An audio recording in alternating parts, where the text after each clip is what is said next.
U.S. Farm Report weather is brought to you by H&S Manufacturing. With 5 models ranging from 1,300 to the large 4,200 gallon and the ability to provide an excellent spread pattern, H&S has a Top Shot side discharge manure spreader to fit your operation. Find out more at the H&S website. Time now for a check of your forecast this weekend. Martin Lauramore joining us. Martin, I don't know what it's like for you in South Bend, but here in Kansas City, we're seeing temps touch nearly 90 degrees this weekend. How long does this warmth stick around?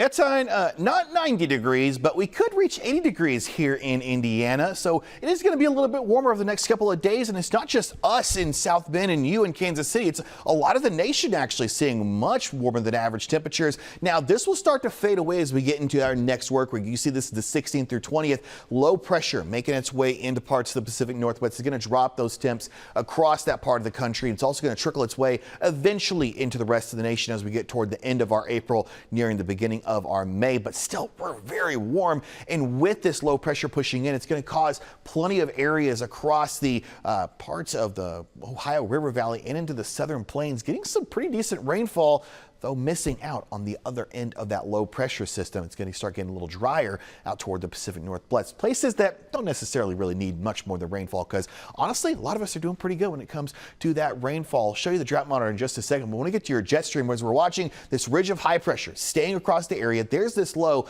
This low we're watching pretty closely, because this could actually bring in some stronger storms across parts of Kansas, Oklahoma, and Texas. We're looking at the possibility of significant severe weather in this part of the country. So if you are going to be in this part of the country around your Monday, keep a watch out. This is going to trickle into your Tuesday. Could see some more storms popping up near Illinois, possibly in Indiana, even stretching in toward parts of southern and eastern portions of Missouri. So it's going to be looking like we could see some of those stronger storms continuing their way up into the Ohio River Valley, though it should start fading away as we get into that Wednesday and Thursday time frame. Drought monitor, again, only a handful of places really struggling with that drought. Going to be looking at mainly southern New Mexico, where the only actual exceptional drought is still left, and then parts of eastern Iowa sitting right now under extreme drought. Other than that, a lot of us are doing pretty good when it comes to the start of that farming season, though. Again, you can see out toward Kansas and Nebraska, places sitting on that moderate and just dry areas. So it is places that do need a little bit more rainfall, but with a couple of these low pressure systems,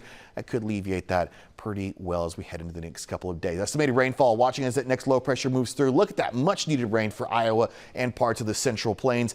Unfortunately, not going to be seeing much in that area that desperately needs it in southern New Mexico, but overall still looking pretty good over the next several days. So we're going to be seeing plenty of rainfall across, especially at places into Iowa and Minnesota, where plants have already been planted.